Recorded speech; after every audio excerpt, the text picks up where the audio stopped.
একটা খুবই কৌতূহলোদ্দীপক খবর নিয়ে কথা বলতে চাই এবং এই কথাটার তাৎপর্য আসলে শুধু এই একটা জায়গায় না, অনেক বড় জায়গায় আছে বলে আমি মনে করি। ডেইলি স্টারের হেডলাইন, থানা থেকে আওয়ামী লীগ নেতাকে ছাড়িয়ে দিতে জামায়াতের বিক্ষোভ মিছিল।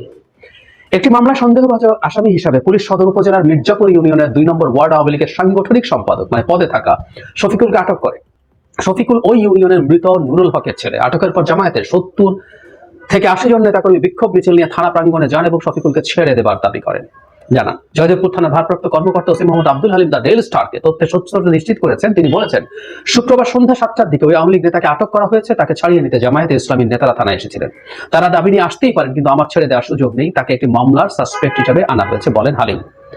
মজার ব্যাপার, জামায়াতের মন্তব্য, জামায়াত ইসলামের গাজীপুর সদর উপজেলার নায়েবে আমির আব্দুল বারী ডেইলি স্টারকে জানান, পুলিশ যাকে ধরেছে তিনি বর্তমানে আমাদের সংগঠনের লোক। আমি আবারও বলছি, পুলিশ যাকে ধরেছে তিনি বর্তমানে আমাদের সংগঠনের লোক। একটা ওয়ার্ডের আওয়ামী লীগের সাংগঠনিক সম্পাদক। আমি একটা কথা প্রায় বলি, আওয়ামী লীগের পদে থাকা প্রত্যেকটা মানুষ ক্রিমিনাল। মানে আওয়ামী লীগের সময় যারা পদে ছিল প্রত্যেকটা মানুষ ক্রিমিনাল। এর কোনো না কোনো ফর্মের ক্রাইমের সাথে তারা সরাসরি বা কোনো না কোনো ভাবে জড়িত। এমনকি আওয়ামী লীগকে সমর্থন করা, তাকে ভোট দেওয়া মানুষকে আমরা ক্রিমিনালদের দোষর হিসেবে দেখতে পাই। সেই রকম একজন মানুষকে মামলায় ধরে আনা হয়েছে এবং জামায়াতের নেতাকর্মীরা মিছিল করেছে তাকে ছাড়িয়ে নেওয়ার জন্য।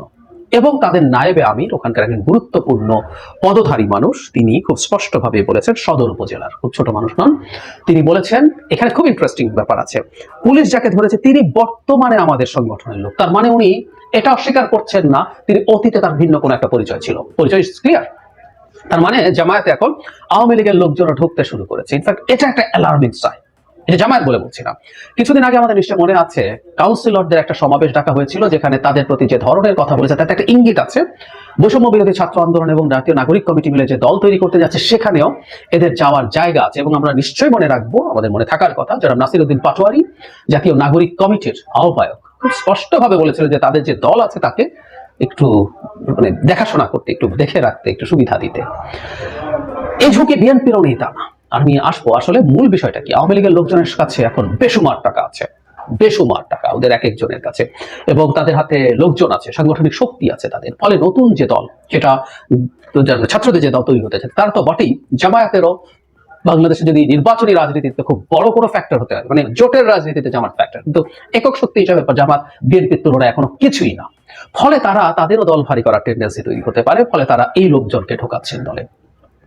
যেহেতু এদের অনেক টাকা আছে, যেহেতু তাদের সংগঠনের শক্তি আছে, এই ঝুঁকি আছে যে বিএনপিও তাদেরকে একই রকম ভাবে, বিএনপির কোন একটা পর্যায়ে, বিএনপির শীর্ষ পর্যায়ের কথা বলছি না, জেলা পর্যায়ের, উপজেলা পর্যায়ের, মাঝে মাঝে বড় দলগুলোর মধ্যে নানান রকম গ্রুপিং থাকে। ফলে নিজের দল ভারী করার জন্য তারা অন্যদেরকে এই ধরনের লোকজনকে নেওয়ার চেষ্টা করতে পারে। এবং ঐতিহাসিকভাবে দেখা গেছে এই ধরনের মানুষজন যারা অপরাধ করে কোন একটা জায়গায় পুনর্বাসিত হন, তারা দলের সাচ্চা নেতাকর্মী তুলনায় অনেক বেশি ভাইব্রেন্ট হন, অনেক বেশি ভোকাল হন, তারা অনেক বেশি ডেডিকেটেড ভাব দেখান, প্রচুর খরচ করেন, এইসব কাজ।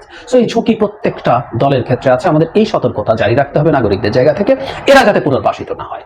বিচার হবে না, তারা এখন বিচারের পর, মানে 5 মাস গেল মাত্র আওয়ামী লীগের লোকের গ্রেফতার করা হয়েছে, তার জন্য মিছিল করে এসে জামায়াত দাবি করছে সে এখন বর্তমানে আমাদের লোক। আরেকটা কথা জেনে রাখা খুব জরুরি, সেটা হচ্ছে জামায়াতকে এটা বুঝতে হবে। আর সব দলের সাথে জামায়াত একটা ডিফারেন্ট জায়গা আছে, এটা নিয়ে আমি আলাদাভাবে হয়তো কথা বলবো।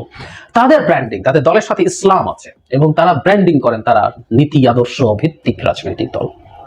এটা আমি মনে করি না, কিন্তু তারা দাবি করেন। যেহেতু তারা দাবি করেন, আর কেউ আওয়ামী লীগের লোকজনকে পুনর্বাসন করার চেষ্টা করলে সেটার অপরাধ যতটুকু নৈতিকভাবে, জামায়াত করলে তার বহুগুণ বেশি। কিন্তু না, করছেন এবং তারা পত্রিকার সাথে দায়িত্বশীল অবস্থান থেকে স্বীকার করছেন। এবং খুব সারপ্রাইজিংলি আওয়ামী লীগের এক ক্রিমিনালকে গ্রেফতার করা হলেও তাকে ছাড়িয়ে নিতে জামায়াত মিছিল করে। আমরা এই ধরনের প্রবণতার বিরুদ্ধে খুব কঠোরভাবে দাঁড়াবো, যেই করুক। এটা নাগরিক কমিটি যখন এটা করেছে তখন কথা বলেছি, আমার সঙ্গে বিএনপির এই ধরনের কোনো পদক্ষেপ যদি আসে, আমি আজকে না দেখেও বলেছি তাদের প্রতি সতর্কতা, সেটা নিয়েও কথা বলবো। কিন্তু জামায়াতের ব্যাপারে আমি বলেছি আমাদের একটা ডিফারেন্ট অবজারভেশন থাকবে, সেটা তাদেরকে দেখাতে হবে, কারণ তারা এটা ক্লেম করেন। মুদ্রা কথাটা হচ্ছে এই মাঠে আসলে যারা আছেন তারা রাজনীতিই করছেন, রাজনীতি করার ফাইন, ক্ষমতায় যেতে চান।